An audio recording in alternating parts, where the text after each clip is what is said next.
نہیں بھیا یہ سچ ہے، اقرا مطمئن انداز میں مسکرائی۔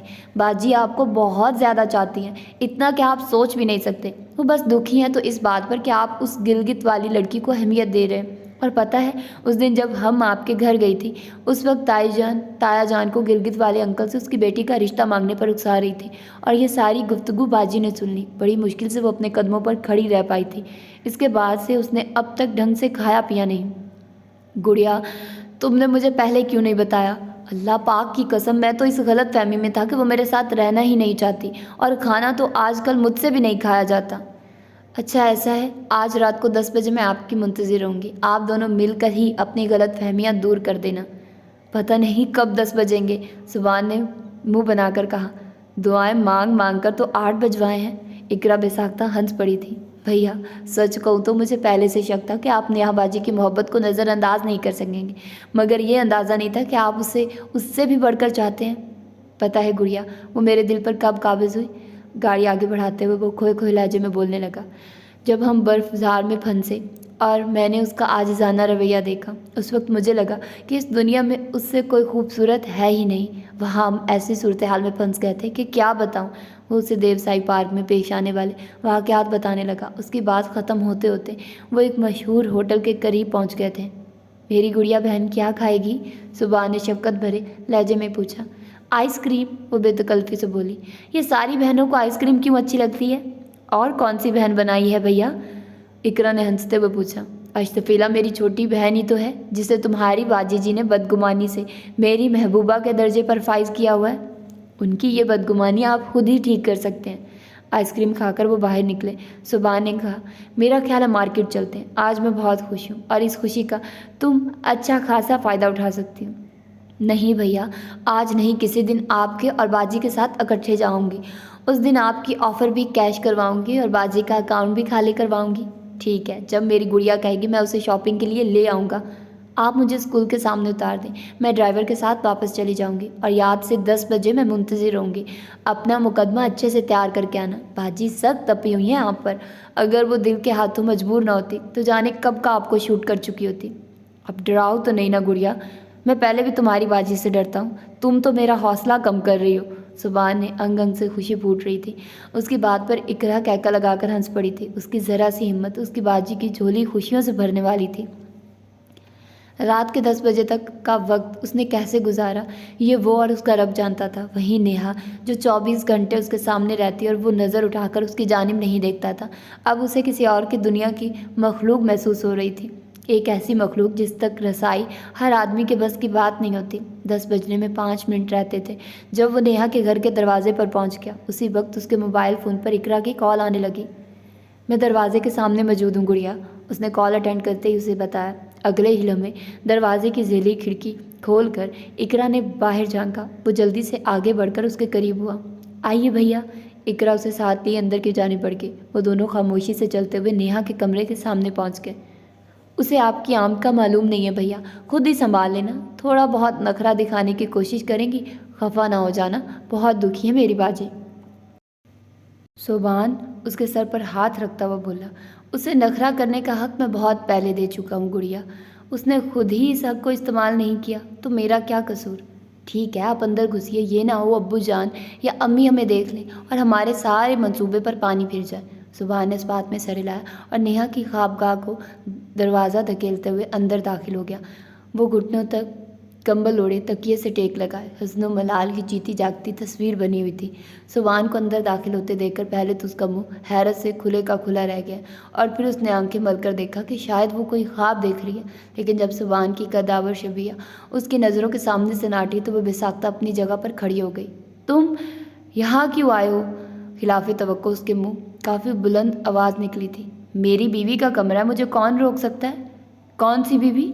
آپ جائیے یہاں سے۔ ایک دم نیہا کی آنکھوں میں آنسو آ گئے تھے۔ اسی وقت دروازہ کھول کر اس کے چچا نے اندر جھانکا۔ وہ نیہا کی آواز سن کر آیا۔ سبحان کو دیکھتے وہ حیرانی بھرے انداز میں اندر داخل ہوا۔ تم کس سلسلے میں آنا ہوا؟ چچا جان میں سبحان گھبرا گیا تھا، ایسی سچویشن تو اس کے خواب و خیال میں بھی نہیں تھی۔ پاپا میں نے بلایا تھا، آنکھوں سے آنسو بہاتی نیہا ایک دم بول اٹھی۔ وہ یہ موقع کھونا نہیں چاہتی تھی۔ تو کیا گھر سے نکالنے کے لیے بلایا تھا؟ اکرام الحق نے طنزیہ لہجے میں پوچھا۔ اگر بلایا ہے تو آرام سے بات کرو، چیخنے چلانے کی کیا ضرورت ہے؟ یہ کہہ کر وہ اس کی خوابگاہ سے باہر نکل گیا۔ جوان بیٹی کے احساسات سمجھنا کسی باپ کے لیے مشکل نہیں ہوتا، اور اپنی بیٹی کی حالت اس کی نظروں سے مخفی نہیں تھی۔ باپ کے باہر نکلتے وہ بولی، فرصت مل گئی؟ چلی گئی آپ کی اشتی؟ ارم کے پاس چلے جانا تھا نا، یہاں کیا لینے آئے ہو؟ وہ آنسو بہاتے ہوئے اپنے بیڈ پر بیٹھ گئی تھی۔ سبحان نپے تلے قدم اٹھاتا اس کے قریب پہنچا اور اس کے سامنے قلین پر بیٹھے ہوئے اس نے اس کا ہاتھ پکڑ کر پوچھا، کیسی ہو؟ ڈھیٹ ہوں، اتنی آسانی سے نہیں مرنے والی۔ باخدا مجھے تمہارا تحریر کردی کاغذ نہیں ملا تھا، ورنہ میں اتنی دیر نہ لگاتا۔ تمہارے تک یہی پر تو رکھ کر آئی تھی۔ شاید امی جان کے ہاتھ لگ گیا اور اس نے چھپا لیا، اور غلطی بھی تمہاری ہے نا، کیا منہ سے نہیں بتایا جا سکتا تھا؟ کسے بتاتی؟ جو مجھے سوتا چھوڑ کر اپنی اشتی کو ساتھ لے کر چلا گیا، یا جو گھنٹہ گھنٹہ اپنی ارم سے مصروف گفتگو رہتا ہے؟ میں نے بھلا کب ارم سے گھنٹہ گھنٹہ گفتگو کی ہے؟ وہ حیران رہ گیا تھا۔ جس دن ہم استور سے لوٹے تھے اسی وقت ارم کی کال آئی تھی، اور تم کتنی دیر لان میں کہکے لگاتے اس سے مصروف گفتگو رہے تھے۔ پاگل، اس سے میں 2 منٹ بھی بات نہیں کی ہوگی۔ وہ تو اس کی کال کے بعد احمد کی کال آ گئی اور میں اس سے بات کر رہا تھا۔ ویسے تم کہاں سے دیکھ رہی تھی؟ میں جہاں سے بھی دیکھ رہی، جھوٹے، تمہیں اس سے کیا؟ اچھا ابھی پتہ چل جاتا ہے۔ صبح نے جیب سے اپنا سیل فون نکال کر کال لاگ کھول لی اور اس دن ارم والی کال کی ڈیٹیل کھول کر اس کے سامنے کر دی۔ یہ لو، خود ہی دیکھ لو۔ موبائل فون کا ڈیٹا تو جھوٹ نہیں بولے گا نا؟ پہلی ارم کی کال ہے جو فقط 2 منٹ 13 سیکنڈ چلی تھی، اور اس کے بعد 58 منٹ احمد کی کال ہے۔ تم احمد کو کال کر کے اس کے نمبر کی بھی تصدیق کر سکتی ہو۔ وہ شرمیلی مسکراہٹ کے ساتھ بولی، ہاں، اپنی اشتی کی وجہ سے تم نے ارم کو دھتکارا ہوگا۔ وہ اس کا ہاتھ اپنے سر پر رکھتے ہوئے بولا، اللہ پاک کی قسم، اگر تمہارے علاوہ اس دل میں کوئی اور ہو تو میں ابھی مر جاؤں۔ اللہ نہ کرے، بے ساختہ اس کے منہ سے نکلا۔ بکواس نہ کیا کرو، تمہیں یقین بھی تو نہیں آتا؟ ہر وقت بدگمانی، ہر بات پر شک۔ نہیں آتا، نہیں آتا، نہیں آتا، جھوٹے جھوٹے جھوٹے۔ مجھے تمہاری اور اشتی کی ساری باتوں کا پتہ ہے۔ پاگل، اشتی تو میری چھوٹی بہن ہے۔ مت کہو اشتی، اشتفیلا کہو، نہیں تو میں تمہاری جان لے لوں گی۔ نیہا نے آنکھیں نکالی۔ قسم سے وہ صرف تمہیں تنگ کرنے کے لیے مجھے سوبی کا کہہ کر بلاتی تھی، ورنہ اکیلے میں ہمیشہ اس نے مجھے بھیا کہہ کر ہی پکارا ہے۔ حالانکہ میں اسے کئی بار یہ بتا چکا تھا کہ اس کی اس حرکت کا نیہا صاحبہ پر کوئی اثر نہیں پڑنے والا، کوئی اثر نہیں پڑنے والا۔ نیہا نے زبان نکال کر اسے چڑھایا، کیا مر جاتی؟ پھر یقین آتا کہ میرے دل پر اس چھچوری کی حرکتوں پر کیا گزرتی رہی ہے، اور مجھے یقین ہے وہ تم سے محبت کرتی ہے۔ ضرور کرتی ہوگی، مگر ایسی محبت جو کسی بہن کو اپنے بڑے بھائی سے ہوتی ہے۔ مجھے یقین نہیں آتا۔ نیہا ابھی تک شک میں پڑی تھی۔ اچھا 1 منٹ، میں اس سے بات کرتا ہوں، تم بس خاموشی سے سنتی رہنا۔ سبحان اپنا موبائل فون نکال کر اشتفیلا کا نمبر ڈائل کرنے لگا۔ موبائل فون کا اسپیکر اس نے آن کر دیا تھا۔ السلام علیکم بھیا، کیسے یاد کیا؟ کال اٹینڈ ہوتے اشتفیلا کی چہکتی ہوئی آواز اس کے کانوں میں پڑی۔ میں نے سوچا میری گڑیا بہن نے تو مجھے یاد کرنا چھوڑ دیا، چلو میں ہی کال کر لوں۔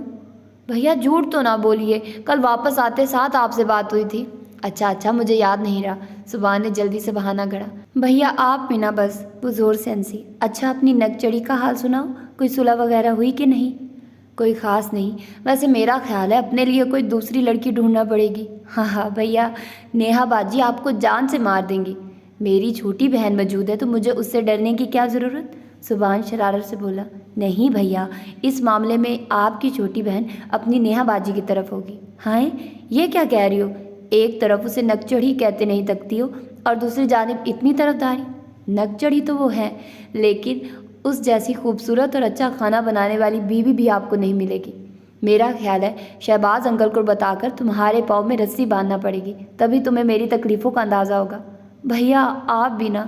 اچھا سچ بتاؤ، کوئی پسند بھی ہے یا؟ وہ حیال آلود آواز میں بولی۔ MBBS کر رہا ہے بھیا۔ ہاں جی، تو یہ چکر کب سے چل رہا ہے؟ اور ہم سے چوری چوری؟ اس کی باتیں غور سے سنتی نیہا ایک دم بولی، باجی نیہا آپ؟ اشتفیلا کی آواز لڑکھڑانے لگی تھی۔ باجی نہیں، نک چڑھی کہو نا۔ نیہا ہنسی، اس کے رواج عوام میں سے خوشی کا اظہار ہو رہا تھا۔ زبان فقط اسی کا تو تھا، باجی وہ میں۔ اچھا اللہ حافظ۔ اشتفیلا سے کوئی بات نہیں بن پائی تھی، اس نے فوراً رابطہ منقطع کر دیا۔ اب یقین آ گیا؟ زبان اس کی پرکشش آنکھوں میں جھانکتا ہوا پوچھنے لگا۔ نہیں، بالکل بھی نہیں، وہ لاڈ بھرے لہجے میں کہتے ہوئے اس نے زبان کے کندھے پر سر رکھ دیا۔ اگر مجھے ذرا سا بھی شک ہوتا کہ اس نکچڑی بد مزاج اور بد اخلاق نیہا کا دل اتنا پیارا ہے تو بات اتنا نہ بڑھتی۔ میں تو بس لڑکوں کے لیے بد مزاج تھی، اور کیا ایسا کرنا ہر لڑکی کے لیے ضروری نہیں ہوتا کہ آپ پسند کرتے کہ ہیں کہ آپ کی ہونے والی بیوی کے 4-5 بوائے فرینڈ ہوں؟ نہیں، لڑکوں کے ساتھ تمہارا رویہ قابل تعریف تھا۔ ہر لڑکی کو لڑکوں کے معاملے میں ایسا ہی ہونا چاہیے، لیکن لڑکیوں کے ساتھ یوں برتاؤ کرنا، وہ بے ساختہ بولی، صرف ان لڑکیوں کے ساتھ جو آپ میں دلچسپی لیتی تھی۔ نیہا نے کچھ اس انداز سے کہا سبحان ہنس پڑا۔ ایک بات پوچھوں؟ سبحان نے اس کے ریشمی بالوں میں انگلیاں پھیرتے ہوئے پوچھا۔ نہیں، بس تم اسی طرح بیٹھے رہو۔ بتاؤ نا، سبحان میں سر ہوا۔ اچھا پوچھو، وہ گویا بادل نخواستہ بولی۔ تمہیں میری کون سی بات سب سے بری لگی تھی؟ جب آپ ارم یا اشتی کے ساتھ گپے آنکھتے تھے۔ اور اس کے علاوہ؟ اس کے علاوہ؟ اس نے یاد کرنے کی کوشش کی۔ ہاں، اس کے علاوہ جب آپ نے میری چیزیں دریا میں پھینکی تھی، یہ والی۔ سبحان نے جیب میں ہاتھ ڈال کر اس کی گھڑی، انگوٹھی اور ٹوپس نکال اس کی آنکھوں کے سامنے لہرائے۔ یہ مگر کیسے؟ وہ ان چیزوں کو اس کے ہاتھ سے چپٹ کر الٹ پلٹ کر کے دیکھنے لگی۔ سبحان مسکرایا۔ دریا میں تو میں نے پتھر پھینکے تھے۔ ہاں صوبی، آپ شروع ہی سے بہت اچھے تھے، مجھے یہ سمجھنے میں کافی دیر لگی۔ اب تو مجھے لگتا ہے میں بہت عرصے سے آپ کی چاہت میں مبتلا تھی، ساری زندگی میں جیسے نفرت سمجھتی رہی۔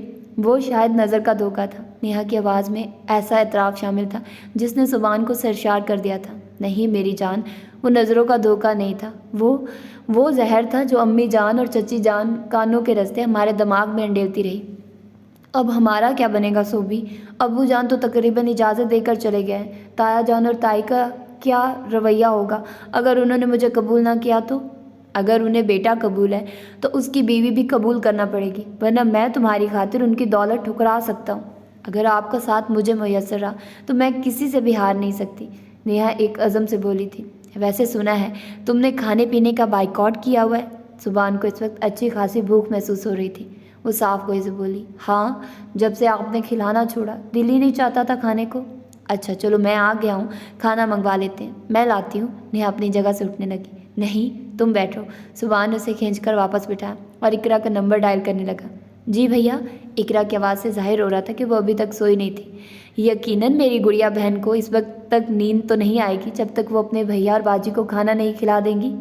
5 منٹ میں لائی بھیا، وہ خوشی سے بھرپور لہجے میں بولی۔ آج تو میں نے خصوصی طور پر کھانا بنوایا تھا۔ اقرا کے آنے سے پہلے وہ بیڈ سے اٹھ کر صوفے پر بیٹھ گیا تھا اور اپنے کہنے کے مطابق چند منٹ میں ہی وہ کھانے کی ٹرے کے ساتھ اندر داخل ہو رہی تھی۔ کھانا ٹیبل پر رکھ کر وہ نیہا کو مخاطب ہوئی۔ باجی، یہ صلح مفت نہیں کرائی، ایک تگڑی قسم کی شاپنگ کرانا پڑے گی آپ کو۔ نیہا خفیف انداز میں مسکرائی۔ پہلے کبھی منع کیا ہے؟